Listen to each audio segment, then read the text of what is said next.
ॐ ध्येयं सदा परिभवघ्नमभीष्टदोहम्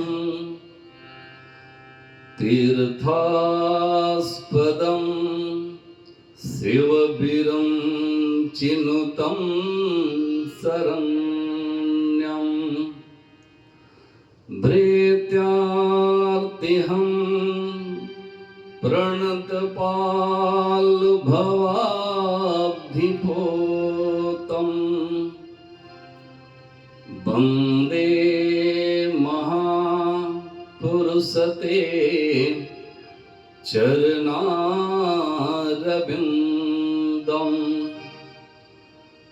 बंसी विभूषितकरा नवनीरदाभा पीताम्बरा तरुणबिम्बफलाधरोष्ठा पूर्णेन्दुसुन्दरमुखा दरबिन्दुनेत्रा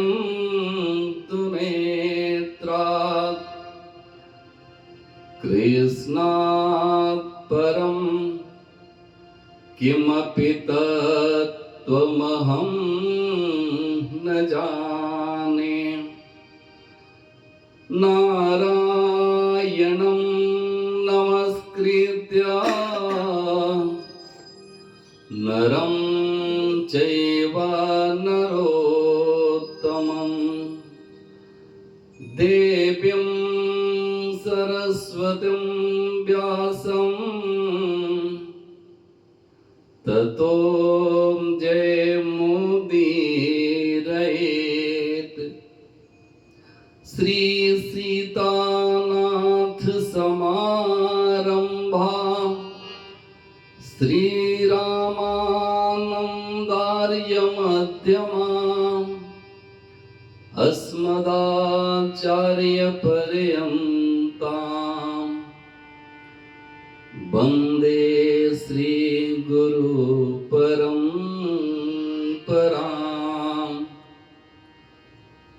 मूकं करोति वाचालं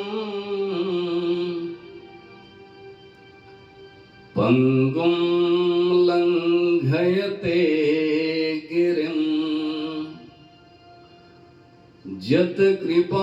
यत्कृपातमहं वन्दे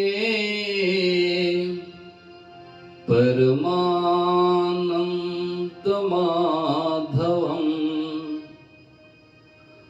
भक्तिभक्त भगवन्त गुरो चतुर्नाम बपुएक तिनके पद बंदन किए नासत विघ्न अनेक जय जय श्री राधारमण जय जय नवल किशोर जय गोपी चित चोर प्रभु जय जय माखन चोर राधा मेरी स्वामिनी मैं राधे को दास जन्म जन्म मोहि दीजियो श्री वृंदावन वास। बोलिए कृष्ण कन्हैया लाल की जय। कृष्णचंद्र भगवान की जय। राधा रानी की जय। भागवत भगवान की जय। श्री सुखदेव जी महाराज की जय। गंगा मैया की अनंत बलवंत हनुमंत लाल की जय। खाटू नरेश की जय। जय जय श्री राधे श्याम। नमः पार्वती पतये हर हर महादेव शंभो।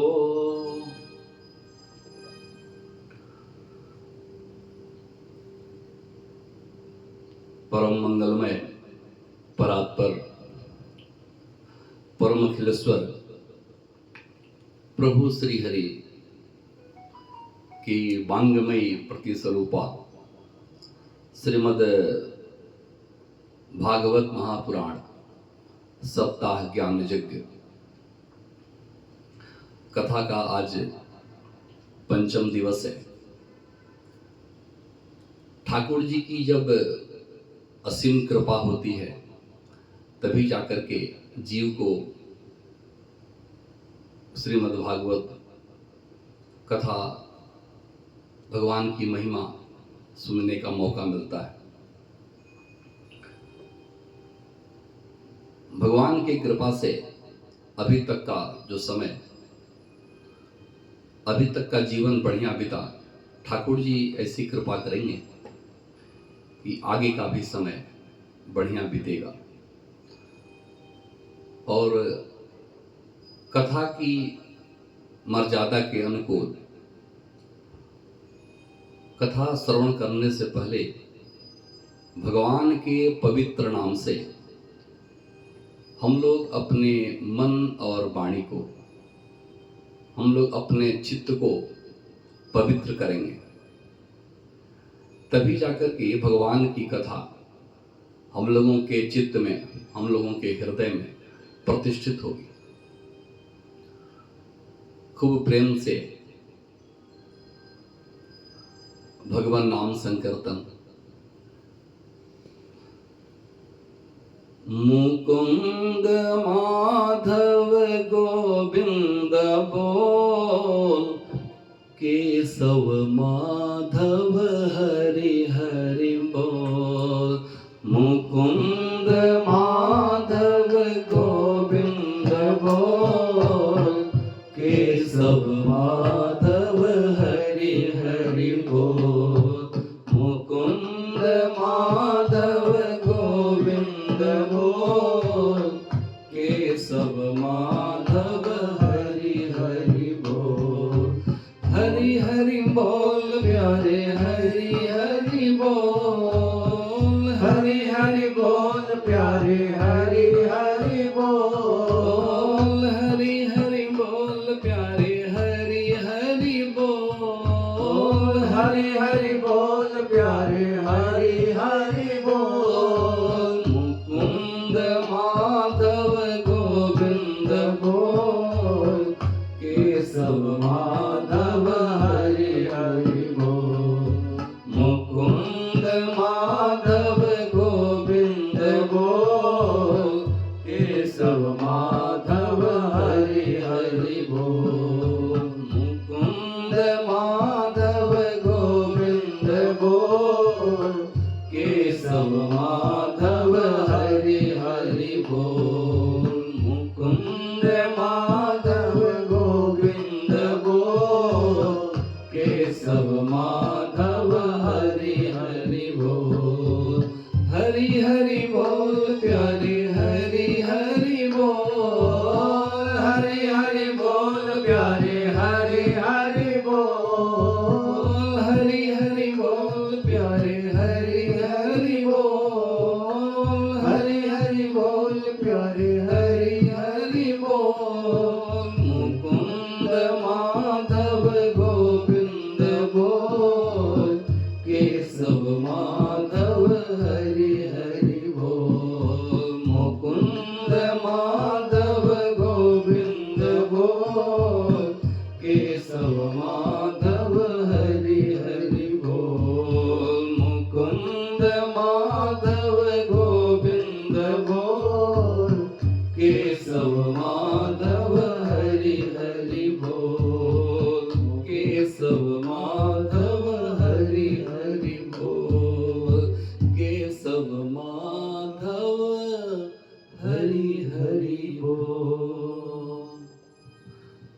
जीवन में परिस्थिति चाहे जो भी हो, लेकिन भगवान का कीर्तन, भगवान का चिंतन और भगवान का नाम बराबर अपने मुख से लेते रहना चाहिए, है ना। जिस हाल में, जिस चाल में, जहां भी रहें, कहीं पर भी रहें, लेकिन भगवान का चिंतन होते रहना चाहिए।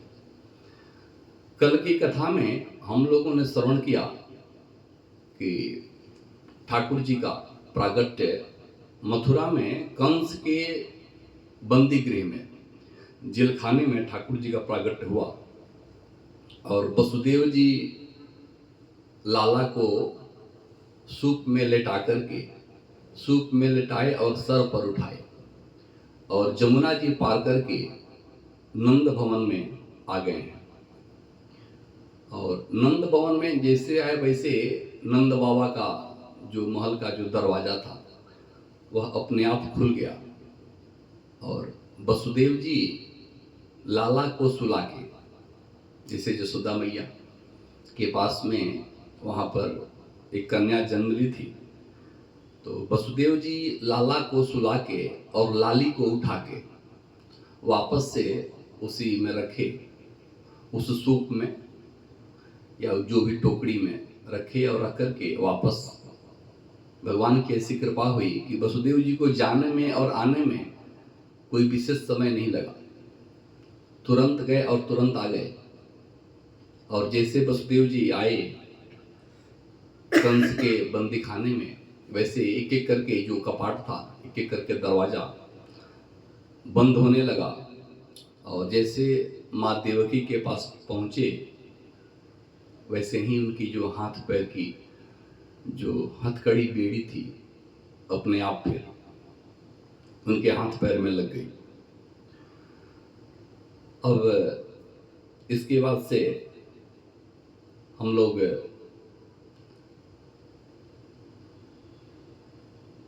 जो कन्या को लेकर के आए थे, जैसे वसुदेव जी के हाथ पैर में हथकड़ी बेड़ी लगी वैसे कन्या जोर जोर से रोने लगी और जैसे कन्या का आवाज जितने जो प्रहरी लोग थे सुने, वैसे तुरंत जाकर के कंस को सूचना दी।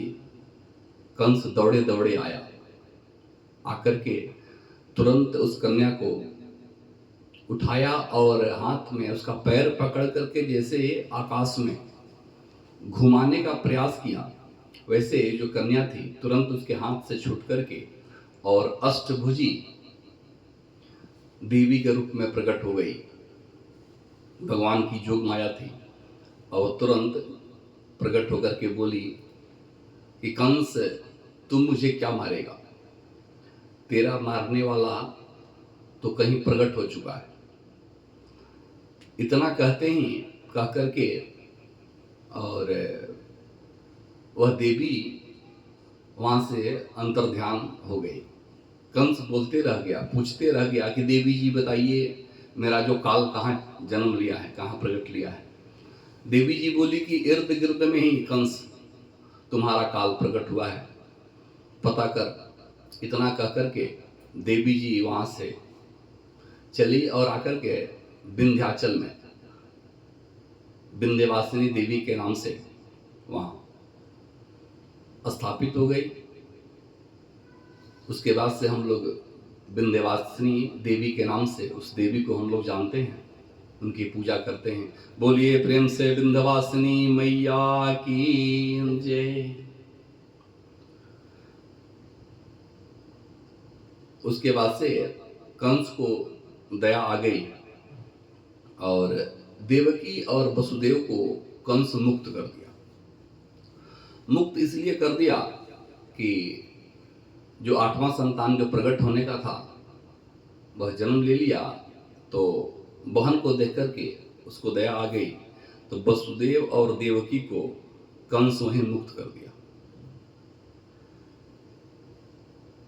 उसके बाद से हम लोग अब चलते हैं नंद भवन में कि नंद बाबा क्या कर रहे हैं। तो जैसे नंद बाबा अपनी बहन सुनंदा को बुला करके लाए थे।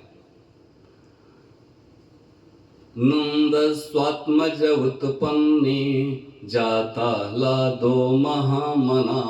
नंद स्वात्मज उत्पन्ने जाता लादो महामना। अघोय विप्रंबदज्ञान स्नातः सुचिरलंकृता।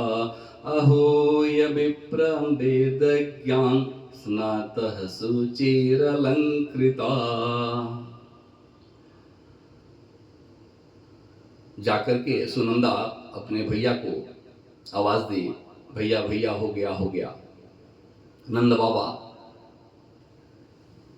पूछे, बताओ सुनंदा क्या हुआ? तो सुनंदा बोल रही है, भैया पहले बताइए कि मेरा इनाम क्या है।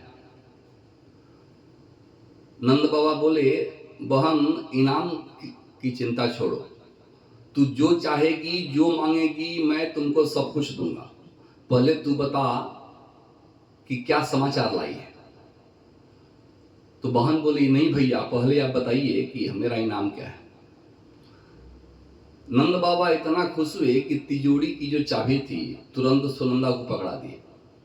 बहन की देने की बात छोड़, बहन तुमको जो मर्जी हो ले लेना, लेकिन बता समाचार क्या लाई है। तो सुनंदा बोली, भैया लाला हुआ है।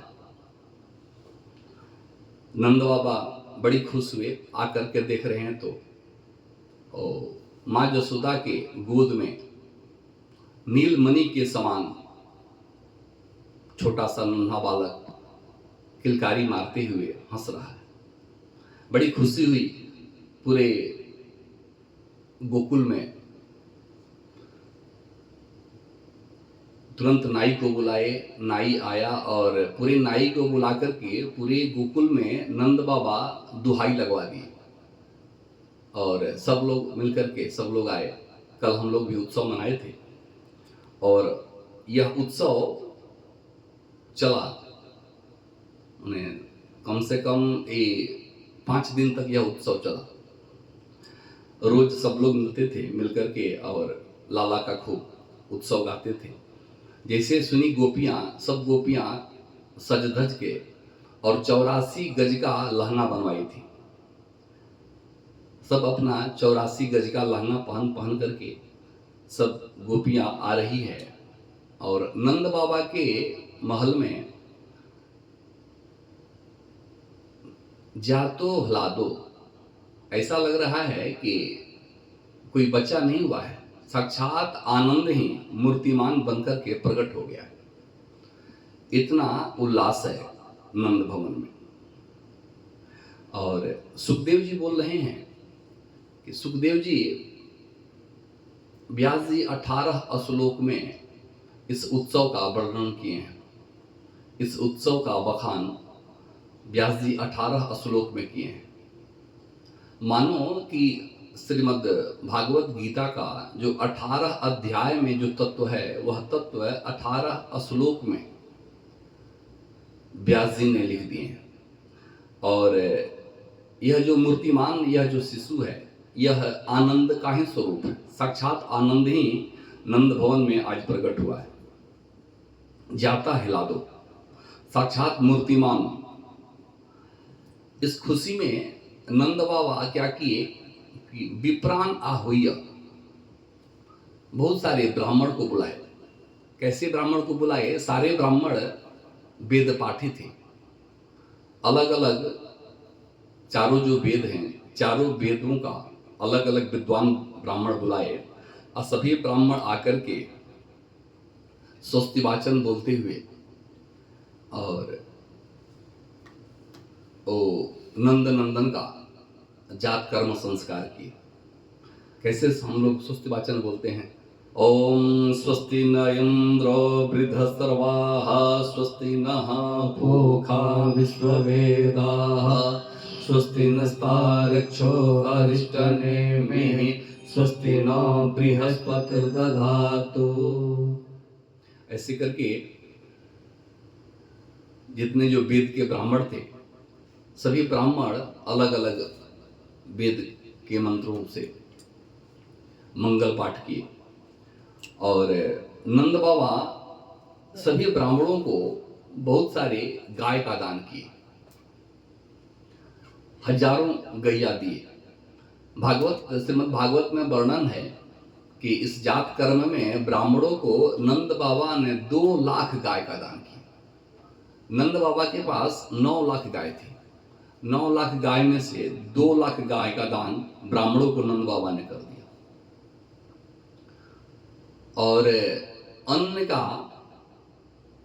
अन्न का पहाड़ बनाए थे। वह पहाड़ क्या था, वो 7 पहाड़ बनाए थे अन्न का। पहाड़ का मतलब इसमें हो यह बोल रहा है कि नंद बाबा 7 अन्न का जो पहाड़ बनाए थे, इतना ऊंचा ऊंचा किए थे कि इस पार जो कोई खड़ा रहता था तो उस पार में जो खड़ा है उसको देख नहीं पाता था। नंद बाबा की जो ऊंचाई थी, अपने ऊंचाई से भी ऊंचा 7 अन्न का पहाड़ बना करके और ब्राह्मणों को दान किए। और इसके बाद में ब्राह्मण लोग जब अपना दान दक्षिणा लेकर के गए तो जितने जो बधाई लेने वाले थे लोग, याचकों की लाइन लग गई।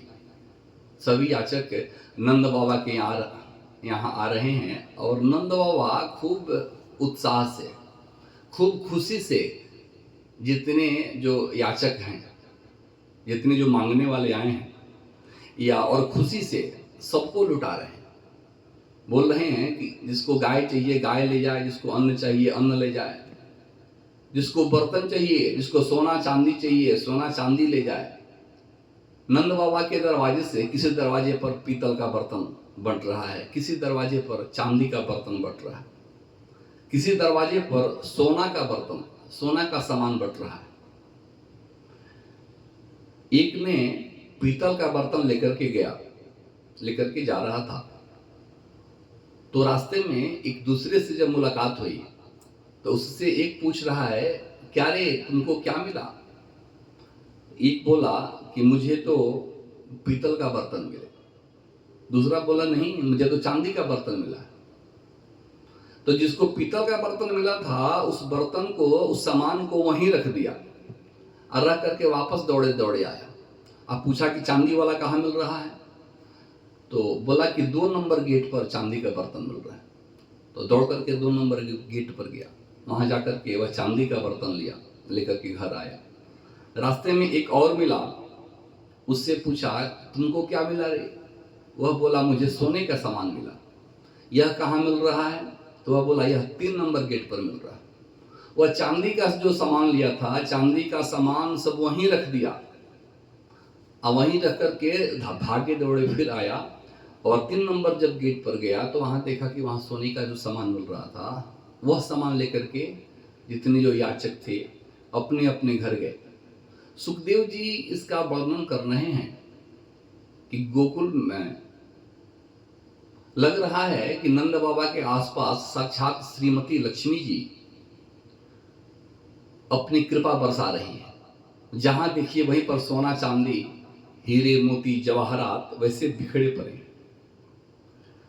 और गोकुल का जो आनंद था, गोकुल का जो उत्सव था, उसमें साक्षात लक्ष्मी जी ही आकर के खुश होकर के और थिरक रही है।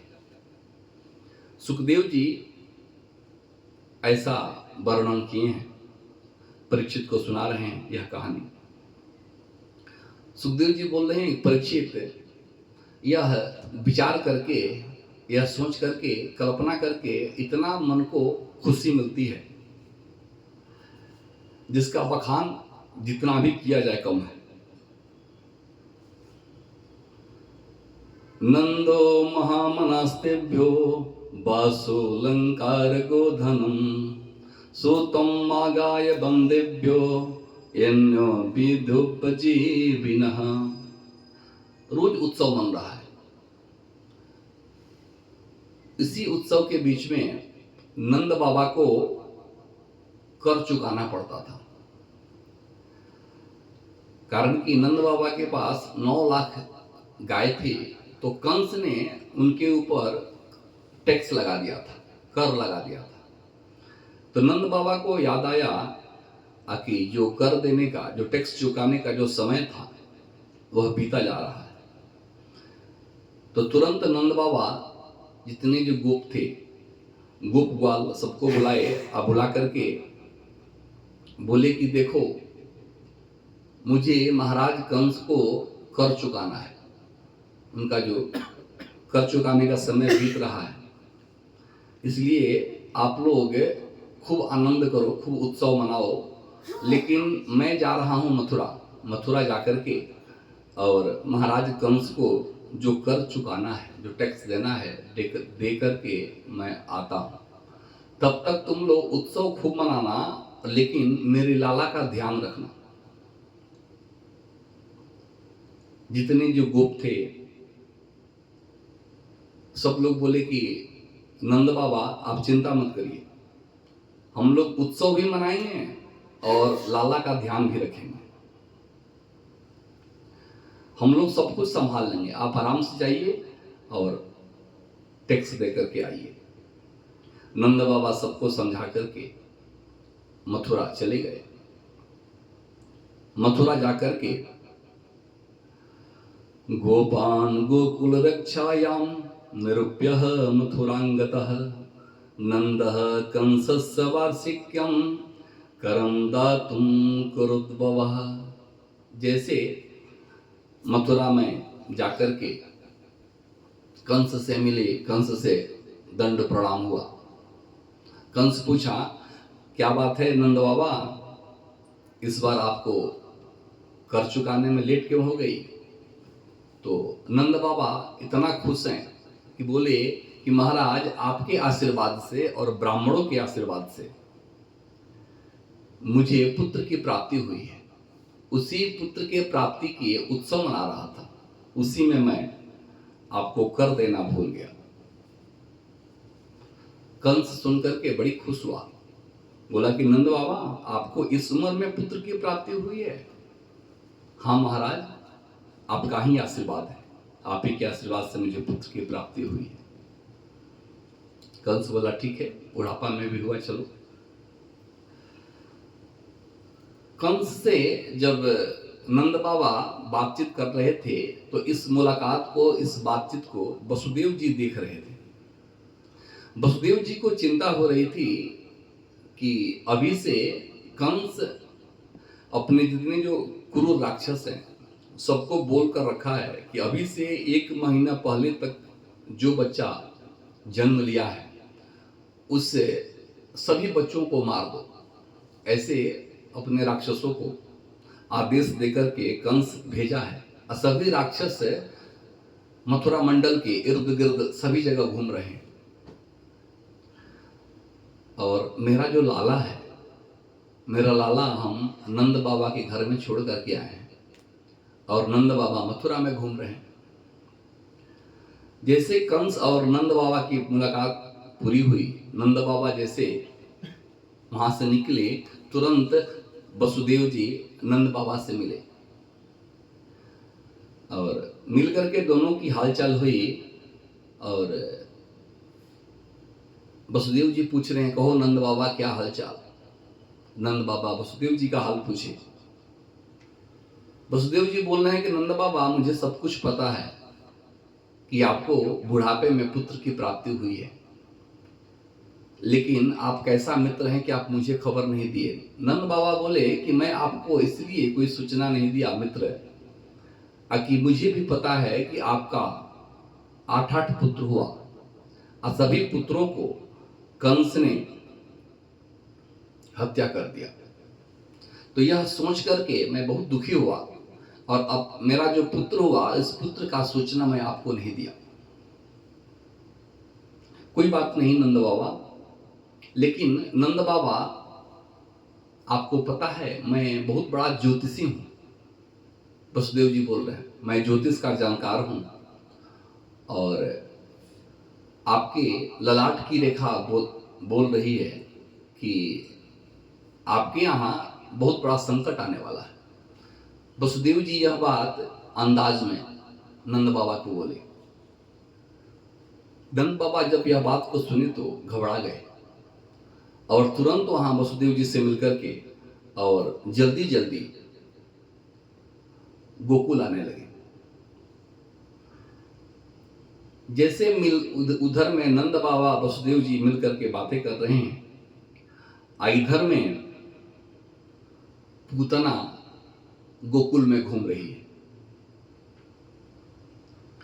घूमते घूमते नंद बाबा के जब घर के तरफ आई तो उसको गाने बजाने का, उत्सव का आवाज सुनाई दिया। पूतना को लगा कि हो ना हो यहाँ कोई ना कोई पुत्र हुआ है किसी न किसी को, इसी से इतना उत्सव मन रहा है। तो पूतना बोली कि मेरा नाम पूतना है, मतलब पूतना मतलब पूतना, हमारे रहते हुए और यहाँ उत्सव होगा तो मेरा नाम पूतना तो फिर बेकार है। मेरे रहते हुए कोई भी उत्सव नहीं होना चाहिए। तुरंत पूतना नंद बाबा के घर के जब नजदीक आई तो मन में विचार करने लगी कि कैसे ऐसी हम क्या करें कि उस उत्सव में पहुंचे, आनंद बाबा के घर में हम पहुंचे। तो देख रही है पूतना कि कुछ स्त्रियां नंद बाबा के घर के तरफ काफी सज धज करके जा रही है। पूतना राक्षसी तो थी और बहुत मायावी थी। तुरंत पूतना क्या की कि एक बहुत ही सुंदर सा अपना स्वरूप बनाई और स्वरूप बना करके वह जो गोपियां नंद बाबा के यहाँ जा रही थी उन्हीं के साथ में, उन्हीं की मंडली में वो भी लग गई और उन्हीं लोगों के साथ में नंद बाबा के घर में प्रवेश कर गई। जैसे जसोदा मैया देख रही है कि सभी गोपियां आई हैं, उसके साथ में एक नई गोपी आई है। पूतना भी दंड प्रणाम की जसोदा मैया को और पूछ रही है, क्या जसोदा तुम मुझे पहचान नहीं रही है? अरे मैं तेरी बहुत पुरानी सहेली हूं। और जसोदा मैया के मन में हो रहा है कि अभी तक मैं इस सहेली को कहीं देखी नहीं हूं, फिर भी शर्म के मारे जसोदा मैया कुछ बोल नहीं रही है।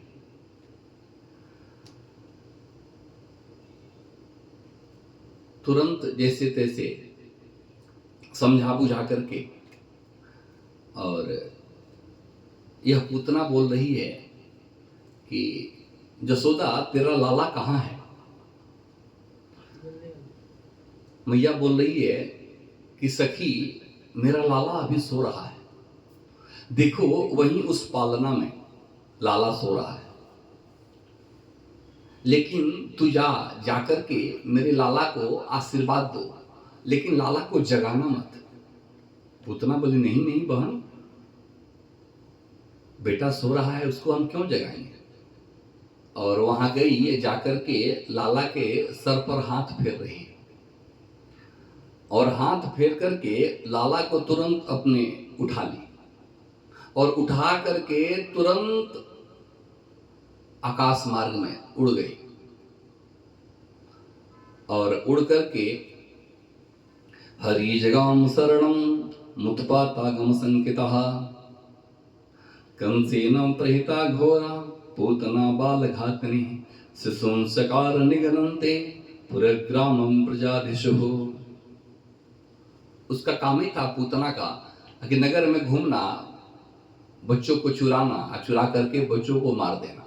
अब बच्चों को मार करके करती क्या थी कि बच्चों का जो रक्त था, बच्चों के खून को पीने का शौक था उसको। सोची कि इस बच्चे को तुरंत आकाश में लेकर उड़ेंगे या उड़ करके बच्चे को मार देंगे, मार करके इसका जो रक्त है रक्त को पी लेंगे। पूतना काकी कि तुरंत कन्हैया को अपने स्तन में कालकुट विष लगाई थी और कालकुट विष को लगा हुआ स्तन उस लाला के मुंह में दी। जैसे लाला के मुख में वह विष दी, देने के साथ में भगवान उस विष को पीने लगे और विष पीते पीते उसका खून पीने लगे। ऐसा खींचने लगे कि जोर जोर से चिल्लाने लगे और चिल्ला करके बोल रही है मुंच मुंच कि छोड़ दो छोड़ दो। भगवान बोल रहे हैं पूतना मैं सिर्फ पकड़ना सीखा हूं, मैं पकड़ता हूं लेकिन जिसको पकड़ लेता हूं उसको छोड़ता नहीं हूं। इसलिए मुंच मुंच बार बार बोल रही है लेकिन भगवान छोड़ नहीं रहे हैं और ऐसा उसकी खून को खींचे कि तुरंत पूतना छटपटाई और छटपटा करके तुरंत आकाश से धरती पर गिरी धड़ाम से और गिरने के बाद में तुरंत पूतना का जय सिया राम हो गया, प्रणांत हो गया पूतना का। और लाला पूतना के साथ में गिरे और गिर करके उसके पेट पर बैठ करके खूब खेल रहे हैं। सभी जसोदा मैया गोप ग्वाल सब पीछे पीछे आ रहे हैं कि लाला को लेकर के भग गई हल्ला हुआ।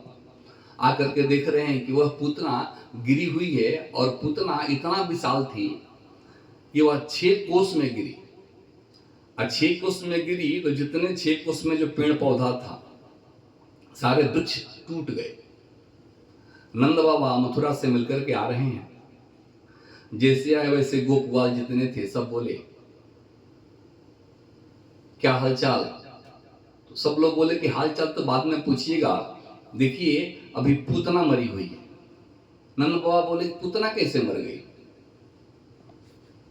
तो कुछ लोग बोले कि लगता है पूतना लाला को लेकर के भाग रही थी और उसको ठोकर लगा और जैसे ठोकर लगा वैसे गिर करके मर गई। कुछ लोग बोल रहा है यदि ठोकर लगने से यदि गिरी, ठोकर लगने से यदि कोई गिरता है तो मुंह के भर गिरता है, लेकिन यह पूतना तो पीठ के बल गिरी हुई है, इसका मतलब कि इसको ठोकर नहीं लगा है। नंद बाबा बोल रहे हैं कि देखो ठोकर लगने से मरी या जैसे भी मरी, तुम लोग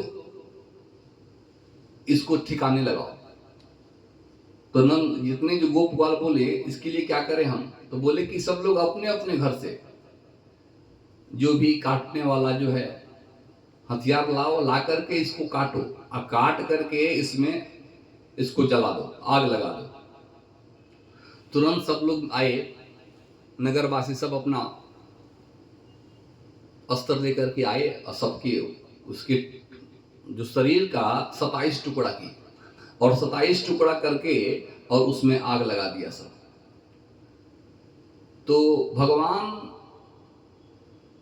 उसको स्पर्श किए थे तो भगवान के सानिध्य में जो आ जाता है।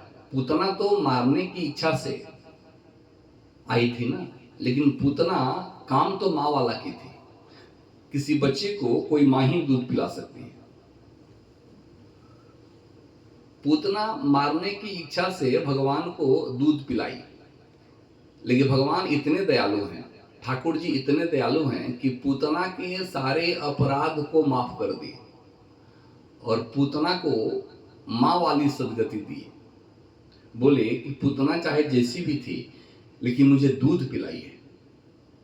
इसलिए जो गति जो लोग देवकी और जसोदा को मिलना चाहिए या जो स्थान जो वैकुंठ जसोदा को मिला, उससे पहले देवकी जसोदा से पहले भगवान पूतना को वैकुंठ की प्राप्ति करा दी। और पूतना के जो शरीर को जो 27 टुकड़ों में काटा गया था उसको जब सब लोग जलाए तो उसके शरीर से सुगंध निकलने लगा। सुखदेव जी बोल रहे हैं परीक्षित को, परीक्षित देखो कि पूतना कितनी भाग्यशाली है। परीक्षित बोल रहे हैं कि महाराज जब वो राक्षसी थी, इतना बड़ा जघन्य अपराध की, तो फिर उसके शरीर से दुर्गंध निकलना चाहिए, लेकिन उसके शरीर से सुगंध क्यों निकला। तो सुखदेव भगवान बोल रहे हैं कि परीक्षित पूतना जैसा भाग्यशाली कौन होगा।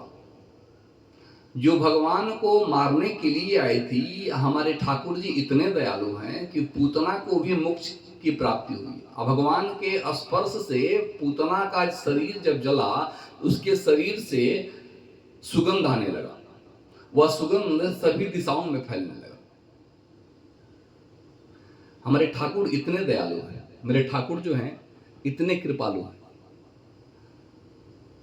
यह पूतना के प्रसंग को जो व्यक्ति सुनता है, यह सुखदेव जी लास्ट में लिख रहे हैं व्यास जी, कि पूतना प्रसंग को जो व्यक्ति सुनता है, उसकी कथा को जो श्रवण करता है, उसको ठाकुर जी की असीम कृपा, ठाकुर जी की असीम आशीर्वाद उस व्यक्ति को प्राप्त होती है। यह सुनकर के परीक्षित को बड़ी आनंद का अनुभव हुआ और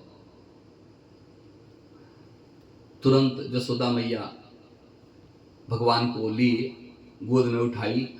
जैसे गोद में उठाई तो बड़ी चिंतित थी कि मेरे कन्हैया को कुछ हो तो नहीं गया है, लेकिन जैसे कन्हैया जसोदा मैया को देखे तो खूब किलकारी मार करके हंसे। जैसे किलकारी मार करके हंसे तो मैया को संतोष हो गया, नहीं मेरा लाला बिल्कुल ठीक है। लाला को तुरंत ला करके और भगवान का तरह तरह से धन्यवाद दी कि ठाकुर जी आपकी कृपा से ही मेरा लाला सुरक्षित है। भगवान का बहुत सारा गुणगान करें। उसके बाद से जब कुछ दिन बीते तो कुछ दिन बीतने के बाद में एक दिन की बात है कि कन्हैया पालना में तो लेटे थे, लेकिन लेटे लेटे करवट बदल दी। मैया इतना खुश हुई कि पूरे नगर में एकदम दुहाई लगवा दी कि आज सब लोग इकट्ठा हों, सब लोग आए। तो सभी गोपियां बोली कि मैया आज किस बात की दुहाई लगा रही है? तो मैया बोली कि आज करवट बदलने की दुहाई लगा रहे हैं। आज मेरा लाला बहुत बड़ा हो गया है, लाला मेरा इतना बड़ा हुआ है कि आज लाला अपने से करवट बदल दिया, तो करवट बदलने की दुहाई लगवाई। यह सुनकर के सभी गोपियां सज धज करके नंद भवन में आई और आकर के सब अपना गाना बजाना करने लगी। तो मैया बोल रही है कि रुक जाओ, तुम लोग अभी इतना जोर जोर से गीत मत गाओ, हल्ला मत करो, कारण कि मेरा जो लाला है ना वह अभी सो रहा है। तो गोपियां बोली अरे जसोदा, हम लोग आए हैं तेरा मुंह देखने के लिए, तो हम लोग आए नहीं हैं। हम लोगों को जब तू बुलाई है तो हम लोग तो अपना कीर्तन भजन तो करेंगे ही। मैया बोल रही है कि ठीक है, तू लोग रुको। मैया क्या की कि लाला का जो झूला था उस झूला को लेकर के और घर से बाहर एक बैलगाड़ी रखी हुई थी। उस बैलगाड़ी में लाला के झूला को झूला दी और घर के आंगन में जितना दही का माट मटका जो था, सभी माट मटका को ले जाकर के और उसी बैलगाड़ी में झुला दी। और मैया बोली अब कोई बात नहीं, तू लोग आराम से खूब अपना गाओ बजाओ, उत्सव मनाओ। और कुछ बच्चों को बोल दी कि देखो लाला यहाँ सो रहा है, तू लोग लाला के आसपास में ही खेलना, यदि लाला मेरा जग जाए तो मुझे खबर देना। तुरंत सब लोग मिलकर के और जितनी जो गोपियां थी मिलकर के खूब प्रेम से कीर्तन गा रही है। और उसी बीच में भगवान की नींद खुली। भगवान का जैसे नींद खुला, भगवान देख क्या रहे हैं कि मैया खूब गीत गा रही है, सब लोग मिलकर के खूब उत्सव मना रहे हैं। लेकिन भगवान मन में सोचे कि उत्सव मेरे लिए मन रहा है, गीत मेरे लिए हो रहा है, अब मैया मुझे ही बाहर कर दी है घर से। यह देख करके भगवान जोर जोर से रोने लगे। भगवान का मन था कि जब गीत हो रहा है तो कम से कम उस गीत में मुझे भी रखो साथ में। लेकिन इधर भगवान, इधर लाला रो रहे हैं, कृष्ण इधर जोर जोर से रो रहे हैं। अस्तित्वनी जो थी सब लोग अपने गीत मंगल में लगी हुई है। उसी बीच में कंस का भेजा हुआ एक राक्षस आया और उसी बैलगाड़ी पर बैठ गया। उसके मन में था कि बैलगाड़ी पर बैठेंगे और बैठ करके ऊपर से जोर से दबा देंगे, बैलगाड़ी के साथ में लाला का जो झूला है, झूला के साथ में लाला दब जाएगा, दब करके लाला यहीं समाप्त हो जाएगा। भगवान का जैसे नजर उस सकट पर पड़ा, बैलगाड़ी को सकट बोलते हैं, सकट पर जैसे बैठा तो भगवान का ध्यान उस पर गया, सक्टासुर पर। वो आकर के सकट पर बैठा था, इसलिए उसका नाम हो गया सक्टासुर। भगवान का जैसे ध्यान गया कि इस बैलगाड़ी के ऊपर एक राक्षस बैठा हुआ है, भगवान अपने पैर के अंगूठा से ऐसे धक्का मारे कि वह जो बैलगाड़ी जो था एक ही बार आकाश में उछला, उछल करके ऐसा जोर से गिरा कि सक्टासुर उसी बैलगाड़ी से दब करके मर गया। बोलिए सक्टा भंजन भगवान की जय।